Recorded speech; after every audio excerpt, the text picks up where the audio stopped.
Vou apresentar brevemente a nossa diretora, a quem agradecemos por ter nos dado nos brindar a sua presença cá. Vamos falar sobre igualdade de género e desenvolvimento. Delma Monteiro é ativista e consultora independente, com muita experiência no trabalho em direitos humanos, especificamente em questões de género e de racismo e desenvolvimento organizacional na área acadêmica, portanto, como socióloga. Delma Monteiro está apresentada assim em síntese e passo a palavra sem mais demora para começar a sua abordagem.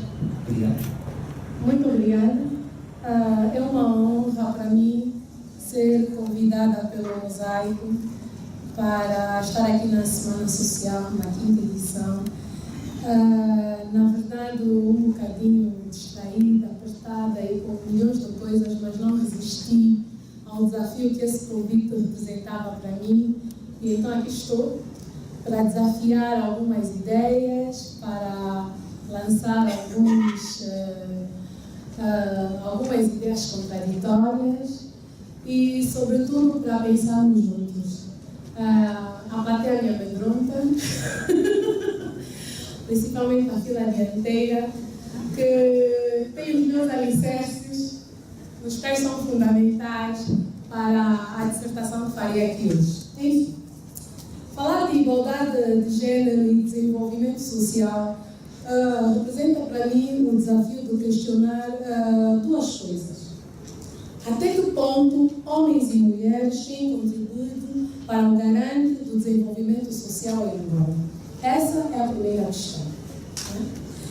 E a segunda questão é até que ponto essa contribuição de homens e mulheres é efetiva, respeitada, reconhecida e estimulada.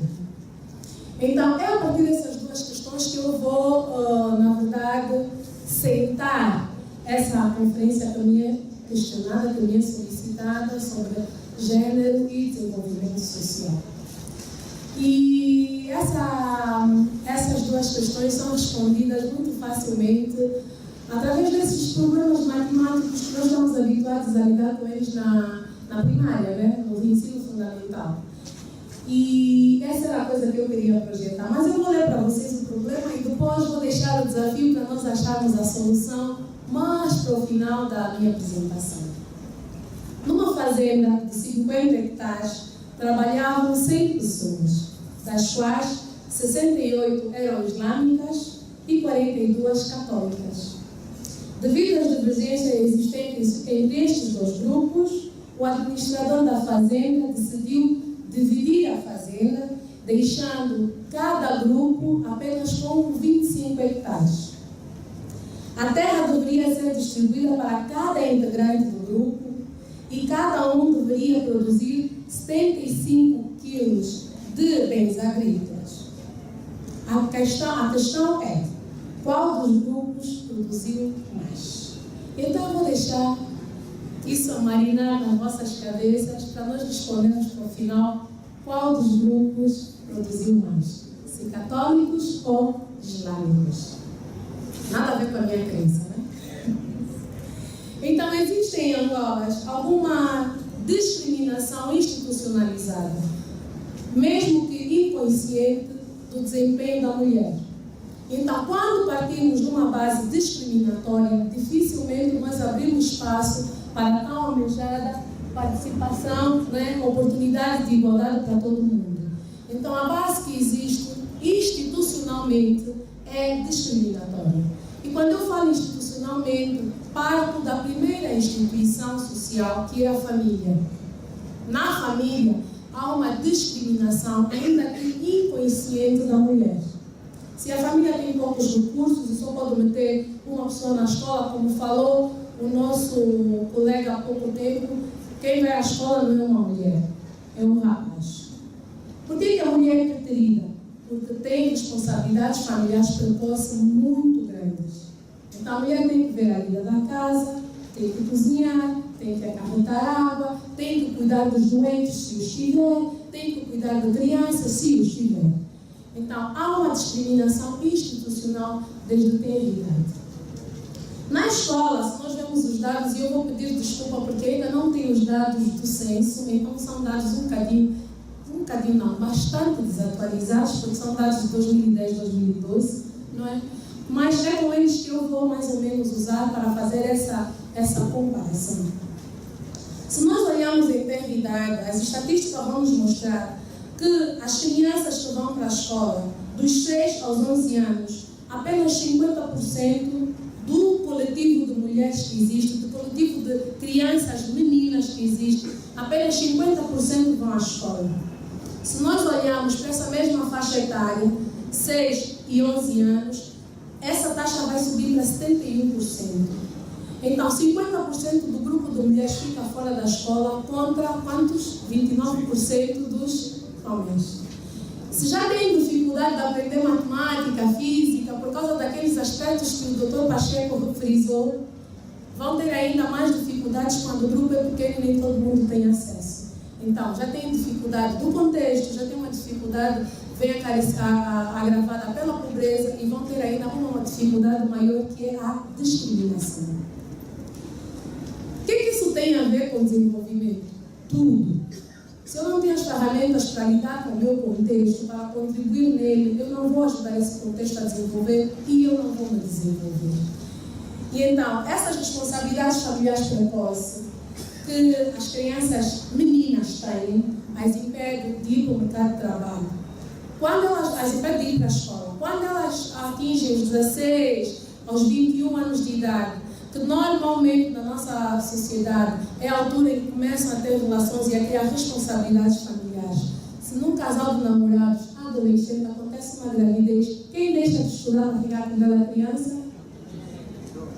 Não sabem? Quem deixa de estudar para cuidar da criança?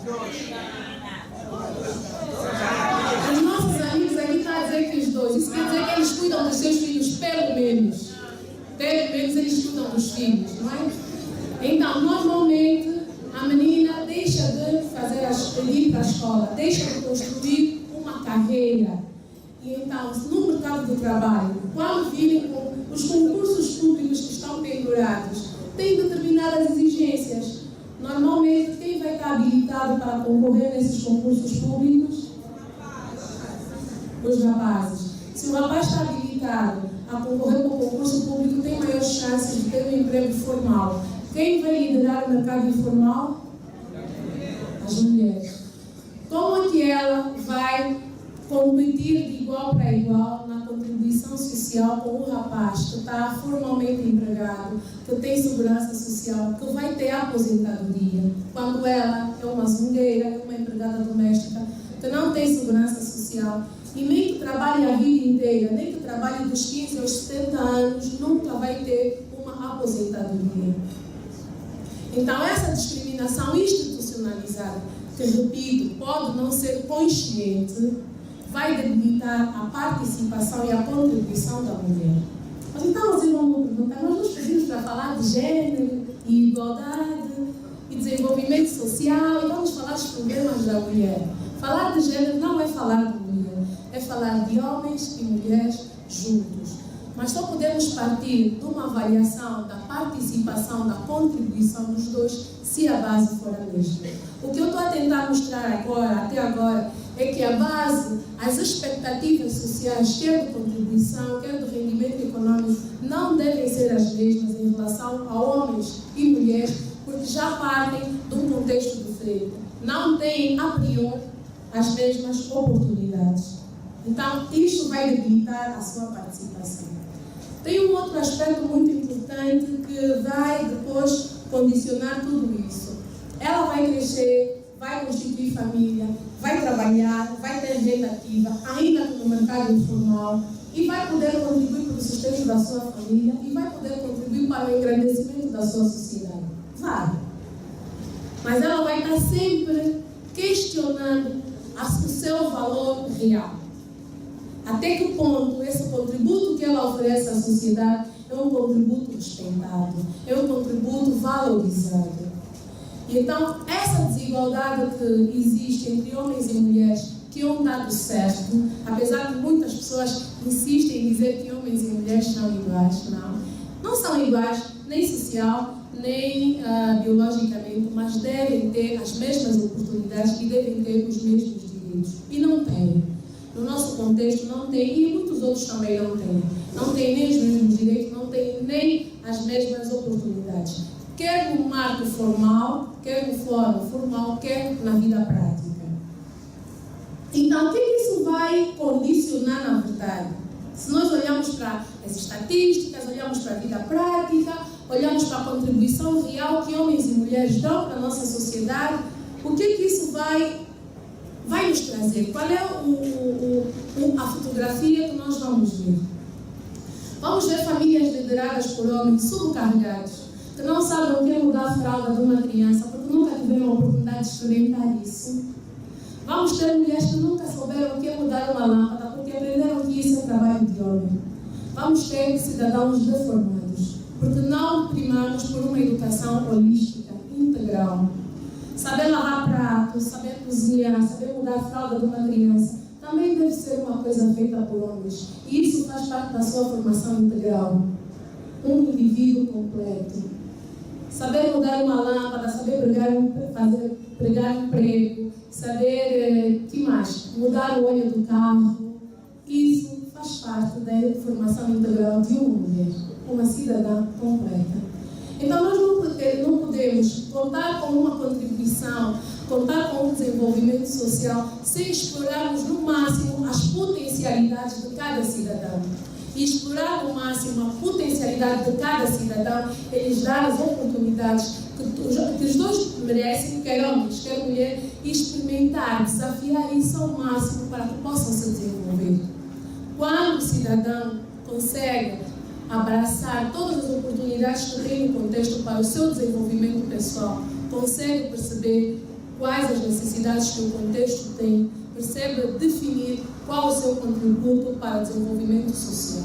Então, a sua contribuição para o desenvolvimento da sua comunidade vai ser bem mais assertivo, bem mais consciente e bem mais comprometido. E como eu priorizo sempre o debate, vou soltar aqui muitas coisas que eu vou falar no debate e vou pensar assim. Em que áreas da nossa sociedade, houve aí uma senhora no fim que falou da questão do investimento na saúde e na educação. Eu acho que todos nós já fomos alguma vez para o hospital, acho que todos nós já fomos à escola. Então existem muitas áreas da nossa vida em sociedade que nós nunca vamos experimentar. Mas escola e saúde é quase óbvio que todos nós vamos experimentar. Então, a necessidade primária. Quais são as áreas com um orçamento maior no âmbito do nosso orçamento geral do Estado? Será que são a saúde e a educação? Será que estamos a primar para o desenvolvimento humano dos nossos cidadãos ou estamos a primar para o desenvolvimento à base de estruturas, infraestruturas? Então, esse desenvolvimento baseado na infraestrutura também permite, favorece um determinado grupo, quando olhamos para a questão de gênero. Quem são os funcionários que mais dominam o setor da educação e da saúde? Homens ou mulheres? As estatísticas dizem, ainda que desatualizadas, que são as mulheres. E aparecem alguns homens e alguma predominância masculina quando os graus começam a subir. Então vem ali um teto de vidro que não permite a exceção da mulher. Quando falamos na saúde, vamos falar de catalogadoras, de enfermeiras, de anestesistas, que são técnicas de laboratório, vamos encontrar mulheres. Mas quando vamos falar de médicos, podemos encontrar maioritariamente homens. Quando olhamos para a questão da educação, quando vemos na educação de base, desde a creche, a educação de base, até mais ou menos o ensino médio, vamos encontrar uma predominância de mulheres. Mas quando vamos para as universidades, vamos encontrar uma predominância de homens. Então, o desenvolvimento pessoal que homens e mulheres experimentam também vai determinar a contribuição que cada um deles vai dar para o desenvolvimento social. Então, esse teto de vidro que não permite que a mulher, é de vidro porque objetivamente, quando nós olhamos, não percebemos, precisamos de uma análise mais aprofundada. Então, Então ele é transparente, mas está ali, que não permite que a mulher ascenda a estes cargos maiores, a essas posições de maior destaque. É exatamente isso que vai fazer com que a mulher, ou com que a sociedade perceba que a contribuição da mulher é menor em termos de desenvolvimento social. Então agora eu vou pedir para voltarmos lá ao nosso problema, né? Os islâmicos e os católicos. Infelizmente não tem uma projeção. Mas os islâmicos eram 68, os católicos 42, não é? Quem vocês acham que produziu mais? Quem vocês acham? Quem diz católico? Por que os católicos produziram mais? Não, são islâmicos e católicos, não homens e mulheres. Islâmicos e católicos. Uns são 68, no caso os islâmicos, e os católicos são 42. Então eles têm 25 hectares de terra para trabalhar. Quem vocês acham que ao final do mês teve mais rendimento, produziu maior quantidade de bens agrícolas? Quem são? O número maior? Quem produziu mais? A questão é essa. Quem produziu mais?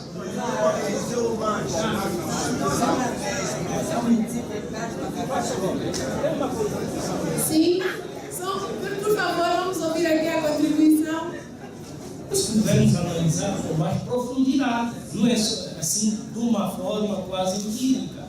Temos que saber, primeiro, o terreno que foi distribuído a uns e outros. E depois, há sementes com grande poder de fertilidade, outras sementes não. Os meios utilizados, a qualidade, só depois de fazermos um estudo pormenorizado é que podemos decidir. Muito obrigada. Qual é o seu nome, se achava? Armindo. Muito obrigada, Sr. Armindo. Eles pertencem à mesma fazenda.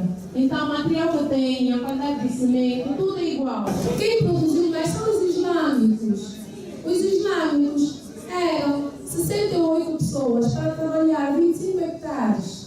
E os católicos eram 42 pessoas para trabalhar 25 hectares. No final das contas, eles vão ver, cada pessoa tinha que produzir quantos quilos de bens agrícolas? 75. Então as contas vão ser óbvias. 75 vezes 68 vai ser sempre maior do que 75 vezes 42. Mas agora, quem trabalhou mais? Quem trabalhou mais? Exatamente.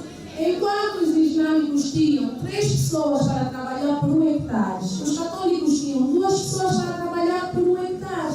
Então o trabalho era mais difícil. O que isso tem a ver com gênero e desenvolvimento social? O que isso tem a ver?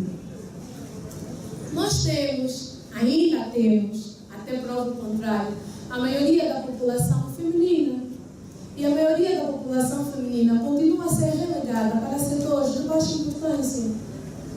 Então os homens, que são a minoria, estão a trabalhar duramente, estão a se estressar todos os dias, estão a morrer cedo, porque a esperança de vida deles é menor que a nossa, exatamente por causa dessa má distribuição. Porque as mulheres têm muito pouca área para se distribuir, apenas 2, educação e saúde basicamente. E os homens respondem por tudo o resto. Isso tem impacto na vida da pessoa e tem impacto fundamentalmente na família. E até na vida íntima do casal.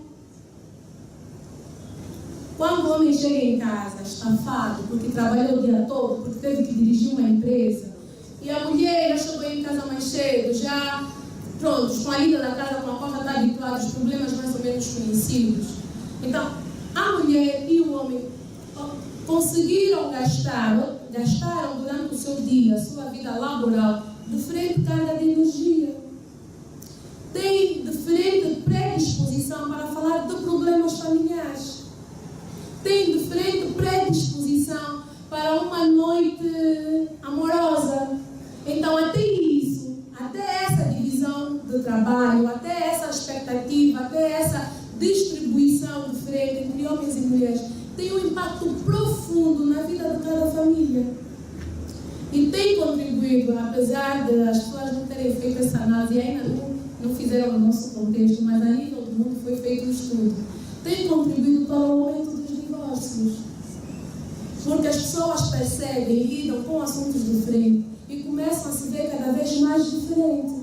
E então, quando vão falar de problemas que afetam a sua família, vão falar de perspectivas diferentes, a partir de perspectivas diferentes, e não vão chegar a consenso. Então vão dizer, eu não entendo mais ela, e ela vai dizer, eu não entendo mais ele, então vamos nos divorciar. Então é uma preocupação profunda que deve entrar na vida de todas as organizações, pensando e repensando essa discriminação institucionalizada que existe em relação ao papel de homens e mulheres. Então a igualdade de gênero ia de alguma forma desenhar um mapa diferente para o desenvolvimento social. Na minha opinião, sim. E podemos dizer, sem medo de ser conotado, infelizmente nós quando fizemos um pronunciamento pensamos sempre na conotação, né? Se eu falar hoje que o discurso de Samacuva foi bom, ele é da UNITA. Então, ainda que eu acho que ele falou coisas interessantes, eu não vou me pronunciar sobre isso. Se eu falar que o discurso de José Eduardo foi bom, a Fudela defende o pior. Então, ainda que eu acho que falou alguma coisa que presta, eu não vou me pronunciar sobre isso. Temos sempre um receio de ser conotados. E quando você vem falar também dos direitos da mulher, também é esse receio. Ela está falando assim que é feminista. Então, pronto, eu não tenho medo de ser conotada, quero muito chegar ao ponto de ser considerada uma boa feminista, ainda não cheguei lá.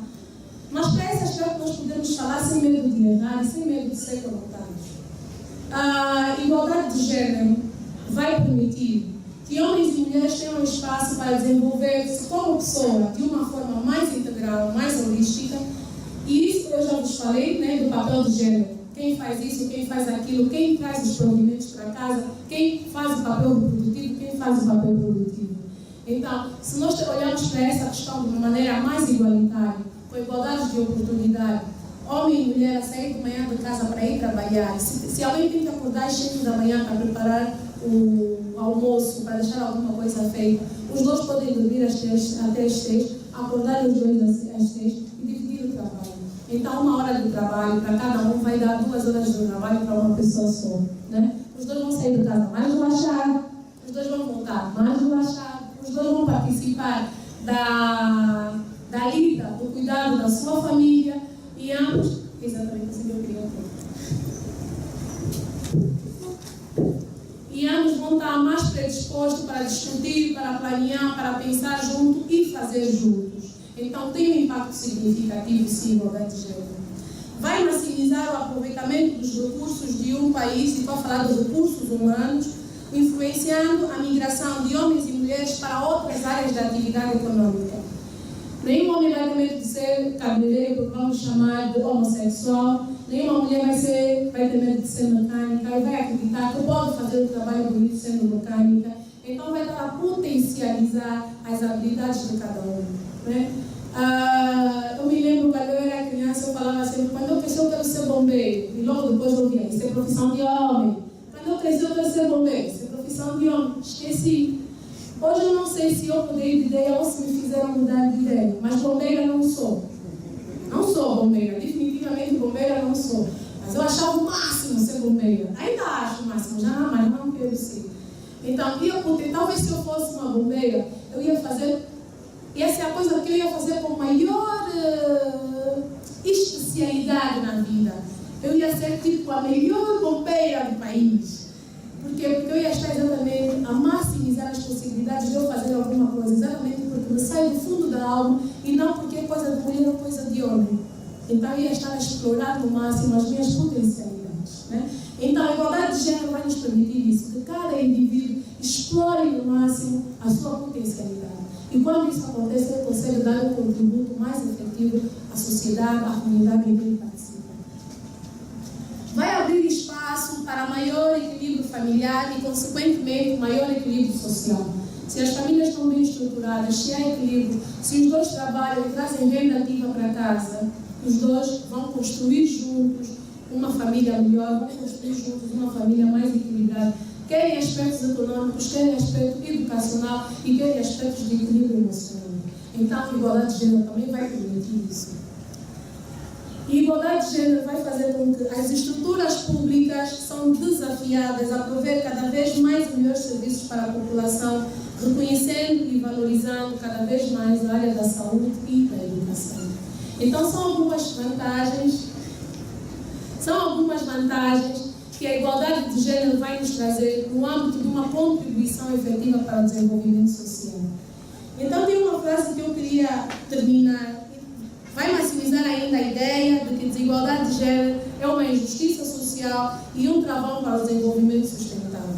Então são algumas coisas que, se nós pensarmos de maneira mais igualitária, espaços, funções, aspirações, responsabilidades de homens e mulheres no mesmo padrão e partindo de uma mesma base, vamos ter como benefício todas essas questões que eu falei e muitas mais que eu nem sequer sei que existem, porque o meu conhecimento também é limitado.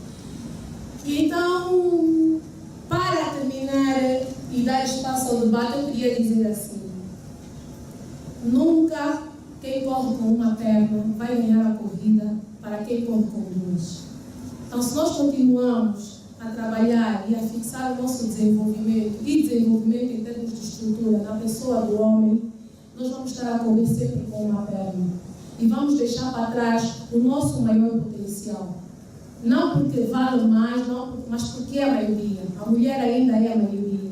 Então, se eu tiver 10 braços a trabalhar para mim, eu vou ganhar menos se eu tiver 22. Porque se eu contabilizar toda a população e fazer com que toda a população dê o seu contributo ao máximo, então nós vamos acelerar esse processo de desenvolvimento social. Mas se nós continuarmos a sentar o desenvolvimento na minoria, no grupo minoritário da população, por maior especialidade que tenha, por melhor que seja, vai se cansar, vai entrar em colapso e nós vamos fracassar em termos de desenvolvimento social. Muito obrigada. Obrigado a nós pelo manter por essa sua apresentação. Foi de certa forma, suscitou de certa forma muitas dúvidas e muitas curiosidades e vamos poder ter a oportunidade de dissipá-las aqui neste momento de debate. Nós temos, regularmente, 30 minutos de debate. Eu vou chamar as 3 primeiras pessoas inscritas e essas 3 primeiras, por favor, vão apresentar as suas perguntas de forma clara e objetiva. E primeiro vou chamar a senhora Manásia Fruta. Quero aqui agradecer a oportunidade que me é dada.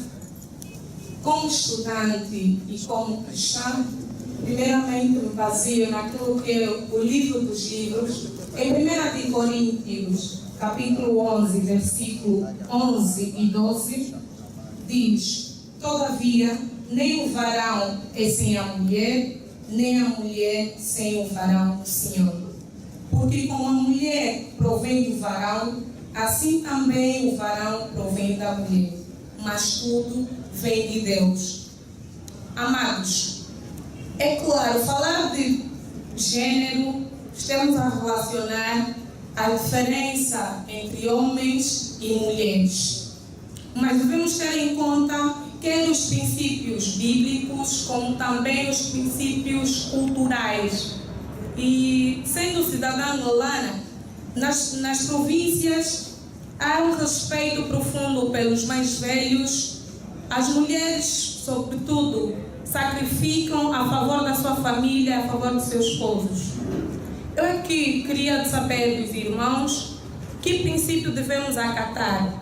O que diz a Bíblia ou o que diz os princípios culturais?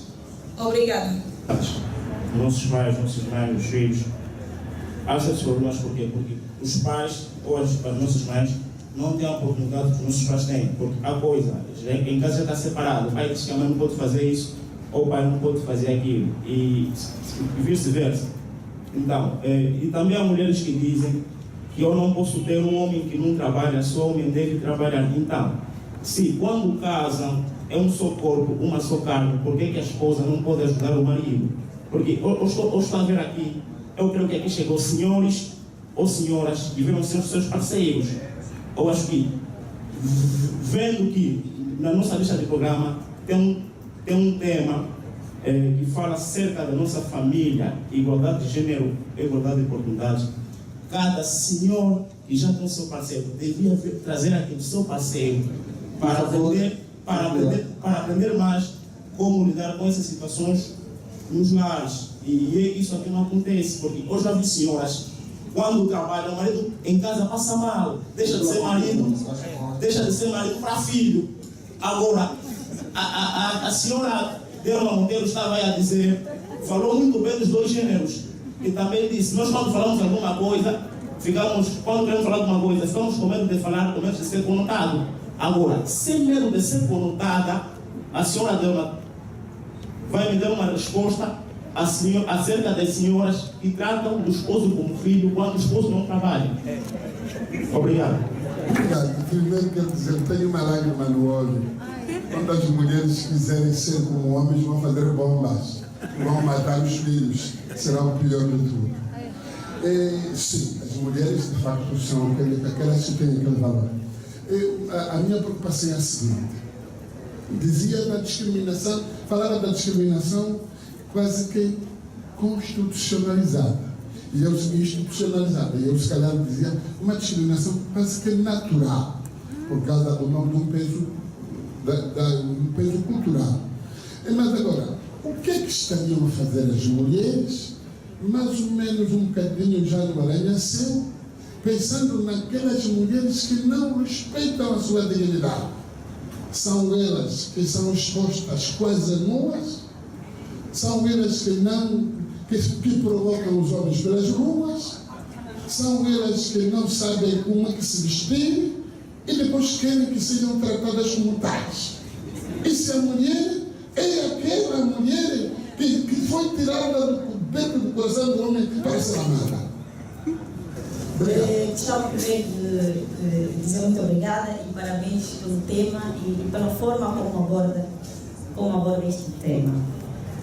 Bom, eu concordo consigo que, se calhar, como já se falou muito de utopia durante a manhã, é uma expressão que vai brincando.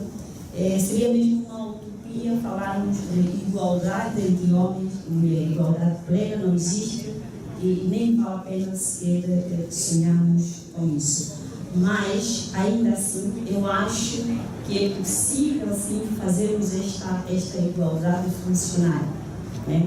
É verdade que não sou eu a dizer isso, é a Constituição da Angola que nos proíbe a isso, né? É a Constituição que proíbe que haja discriminação entre o homem e a mulher, isto quer na família, quer no trabalho, quer na sociedade em geral. Portanto, há o princípio da não discriminação em função do sexo. Bom, e em função disso, gostava só que me ajudasse a refletir. Portanto, já não posso ser eu, porque infelizmente eu tenho o defeito de ser jurista.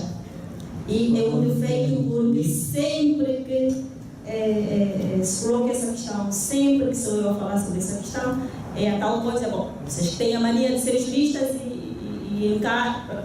Então, ainda bem, e eu vou deixar essa questão, que é a seguinte: gostava só que me ajudasse a refletir, na sua perspectiva, como é que vê a igualdade de género na perspectiva dos direitos materno-reprodutivos. Obrigado pela apresentação que traz. Dizer que, como disse a senhora que me antecedeu, o próprio termo igualdade em si é um termo utópico, de tal forma em que estamos a ver uma concentração em massa dos oradores e não há um debate. Só para abrir aqui um parênteses. A minha primeira questão tem a ver com o seguinte: como promover a igualdade de gênero face à fraca participação e envolvimento feminino na vida pública, por um lado, e por outro lado, tendo em conta a resistência em que a sociedade africana apresenta face às questões culturais. Esta é a primeira questão.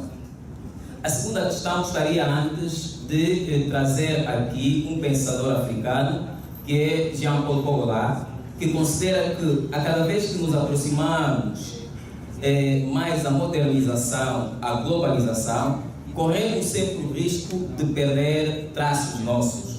valores nossos, consciência, que é por africano. Daí pensar que é verdade que o conceito de igualdade é um conceito utópico, mas é possível ser construído na visão africana, na nossa realidade. Nós podemos construir um processo de igualdade. Por isso é que o próprio termo em si é um termo em construção. A última sessão, talvez convidar a oradora a pensar comigo. Trouxe uma abordagem. Não entendi essa tua segunda questão.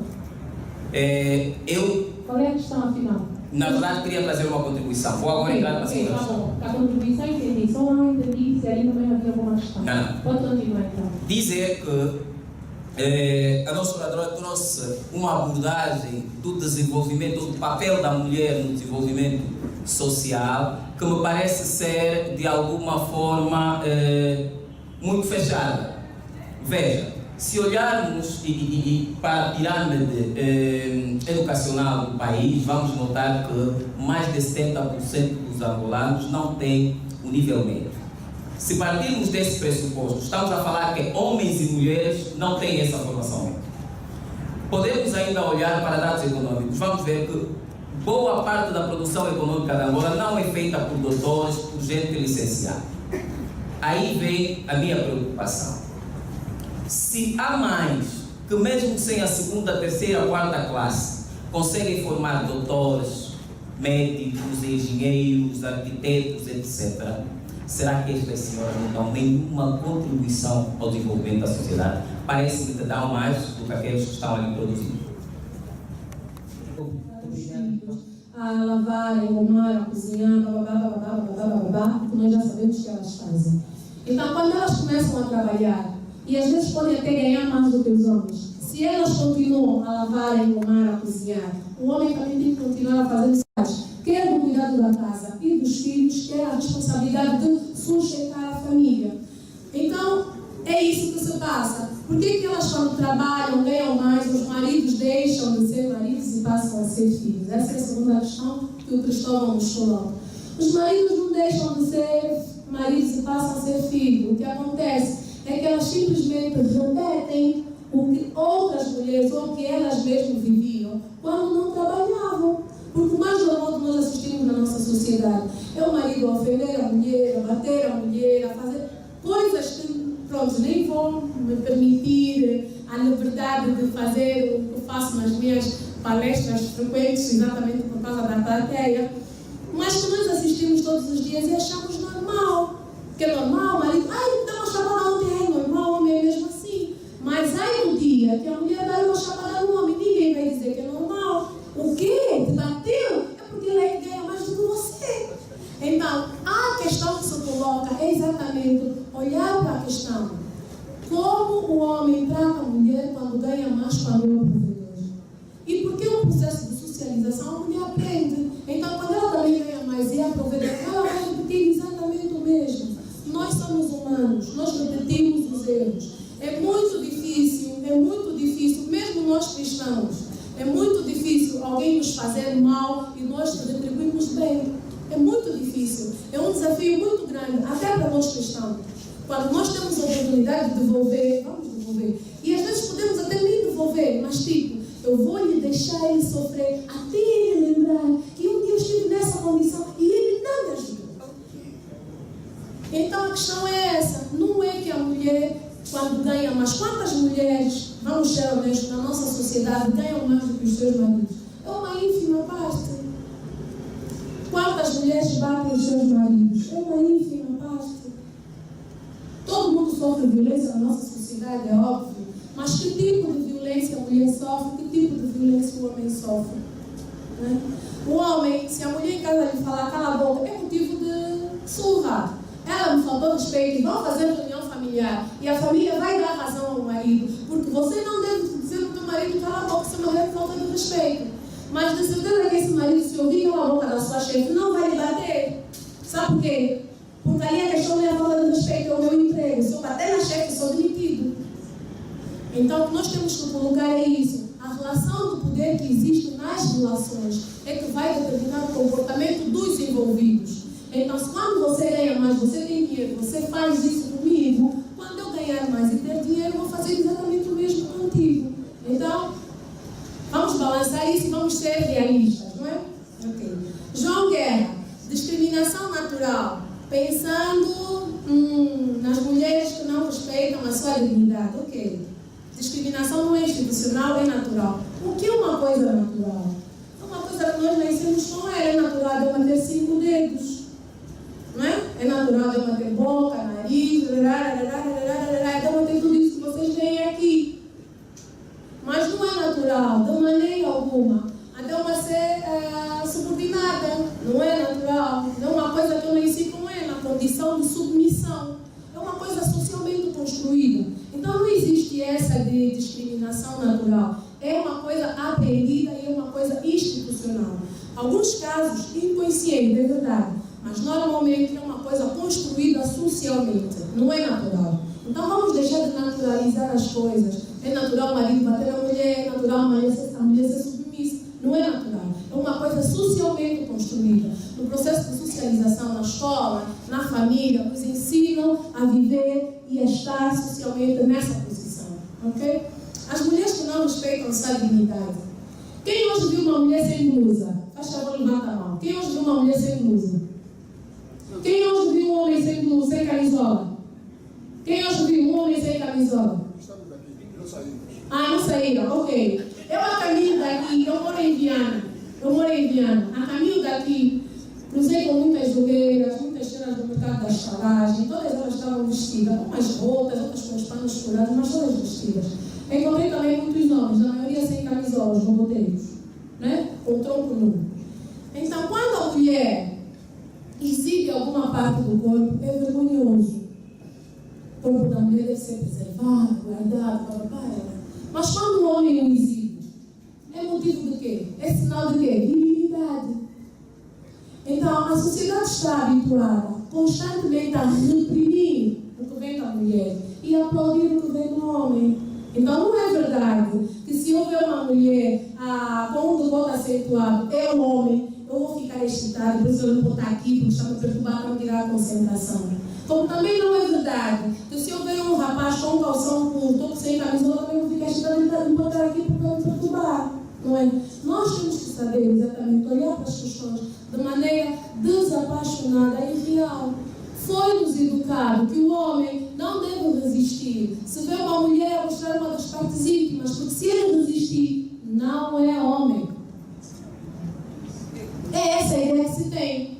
Mas a mulher foi educada a ser recatada, tem que tapar tudo. Por mais calor que haja, aí de ti vai usar um calção. Tem que tapar tudo. Senão vai se pôr em causa o quê? A tua dignidade, como nos disse aqui o nosso irmão João Guerra. Não é verdade isso. Mais uma vez, são construções. São construções. A dignidade da mulher não reside na roupa que usa, nem a dignidade do homem reside na roupa que usa. Então, isso é uma questão muito profunda e nós temos que analisar todos os nossos ensinamentos. Todos. O que o nosso pai e a nossa mãe nos ensinou, o que a nossa cultura diz, o que a nossa religião diz. Porque a cultura é dinâmica e tem que acompanhar os movimentos sociais. A igreja deve ser dinâmica, nada é estático, tudo deve evoluir e deve ter esse dinamismo.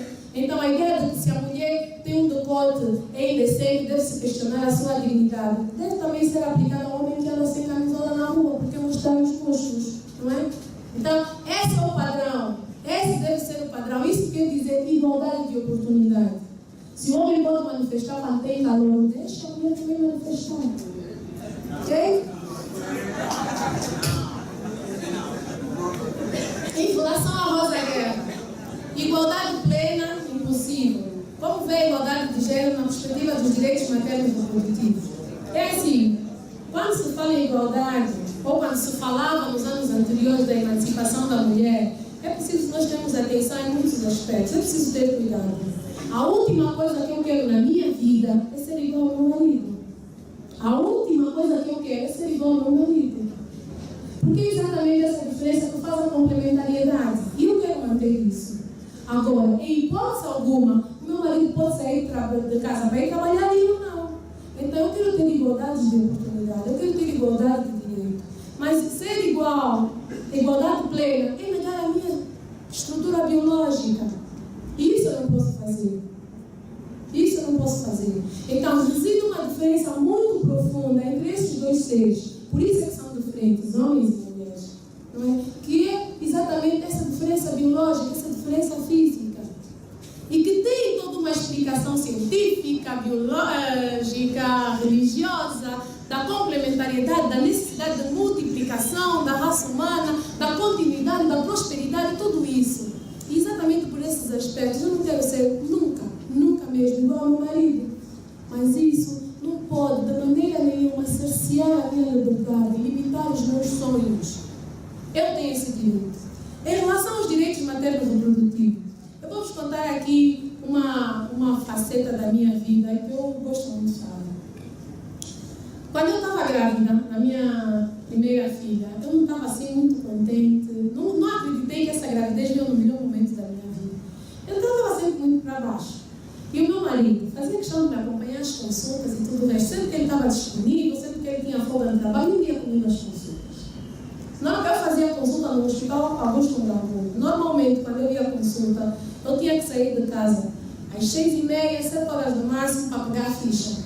Eu pegava a ficha e regressava a casa por volta das 13 horas. Porque normalmente o atendimento era lento, atendia uma pessoa e ia embora, a médica vinha tarde, tinha um monte de problemas. Ok. Mas curiosamente, quando eu ia com o meu marido à consulta, a enfermeira chegava: senhora aí, está a fazer o quê? Vim acompanhar minha esposa à consulta. Pode vir. Me atendiam. Às 8 horas eu estava em casa. Sério, eu queria ter o meu marido aqui para vos contar essa história. Às 8 horas eu estava em casa. Então o que acontece? Até os serviços providos para as mulheres têm esse olhar discriminatório. E uma vez eu perguntei à moça: mas então todo mundo vem aqui, espera até as 12. Você vai fazer? Eu a desafiar a moça. Você vai fazer o meu marido me bater. Porque a outra vez quando eu vim com ele, às 8 horas eu estava despachada. São 13 horas, ainda não fui atendida. Ele vai falar: esse céu da consulta foi passear. Porque eu quando fui com ele, eu fui com o atendimento errado. Você vai fazer o meu marido me bater. Sabe o que ela me respondeu? Eu tenho que despachar os homens têm que trabalhar. A mulher é vagabunda, não trabalha. Então ela tinha que despachar. O meu disse: ok, tá bom. Então eu fiz chantagem em casa com o meu marido. Eu disse: eu não vou mais à consulta pré-natal se você não for comigo. Porque eu não estou disposta a atender ela o dia inteiro. Porque as pessoas lá acham que eu sou vagabunda. Quando você tem tempo, eu várias vezes mudei a data da consulta. Exatamente para cair no dia que meu marido estava disponível. E quando eu vou com ele, às 8 da manhã eu sou atendida. Mas quando eu vou sem ele, fico até às 14 horas. Percebe? Então, a ideia que se tem é que os homens, até nos serviços previstos para as mulheres, providos para as mulheres, os homens têm especial atenção, as mulheres não. A participação da consulta, o cuidado do bebê, tudo que tem a ver com tratamento, tudo isso recai para a mulher. A ideia é que o homem não deve participar, não é verdade. A criança que está a caminho pertence aos dois. Os dois devem se preocupar com o calendário de consultas, com o calendário de vacinas, com a saúde e o bem-estar da criança que vem aí.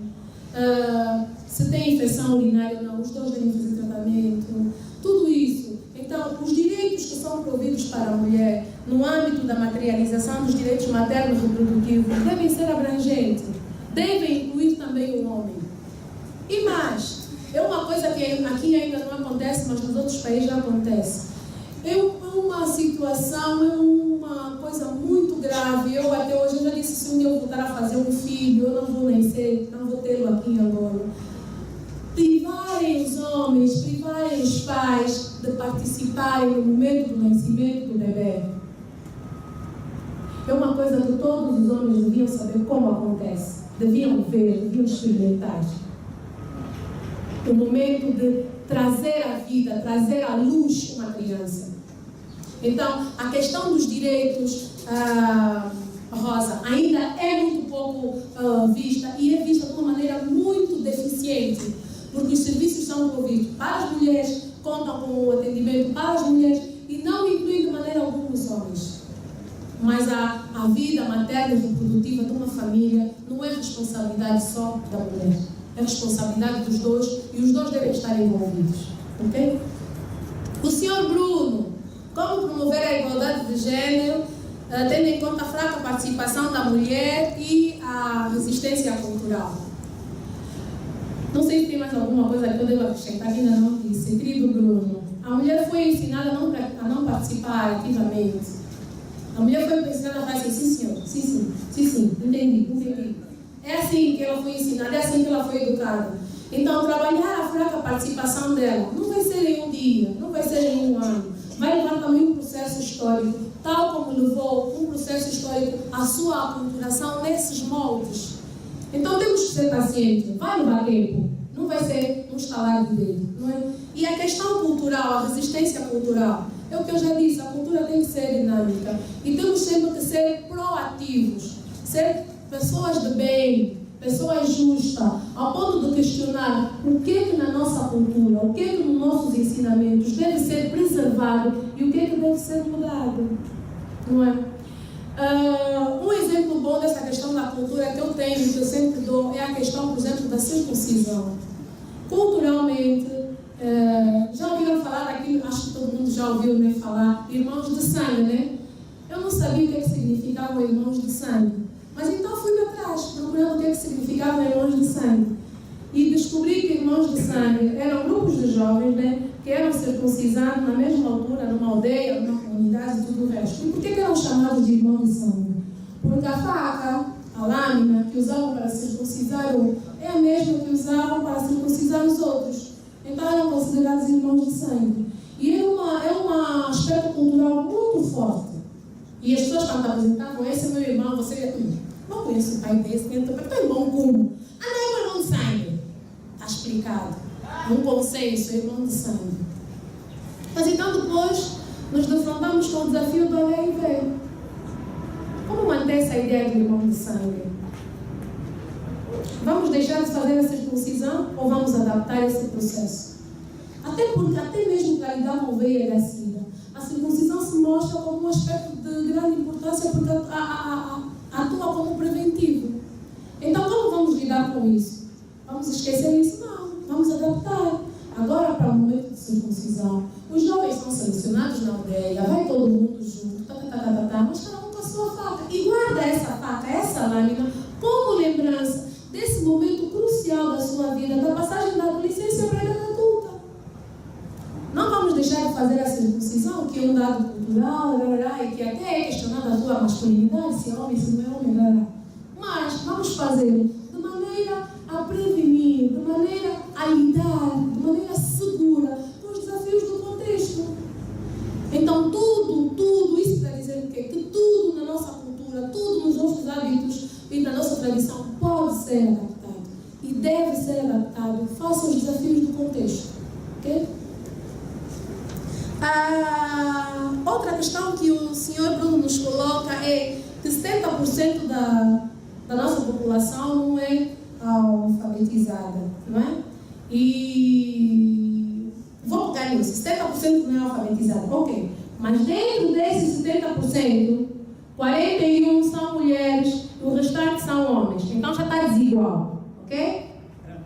Depois tem as mães que nunca foram à escola e que só têm até a 4ª classe, também têm nascido, têm formado médicos, engenheiros, arquitetos. Ok, sim senhora, mas não disse que têm formado médicas, engenheiras, arquitetas. Meteu tudo no masculino. Tem dado contribuição? Tem, sim senhora, mas no masculino.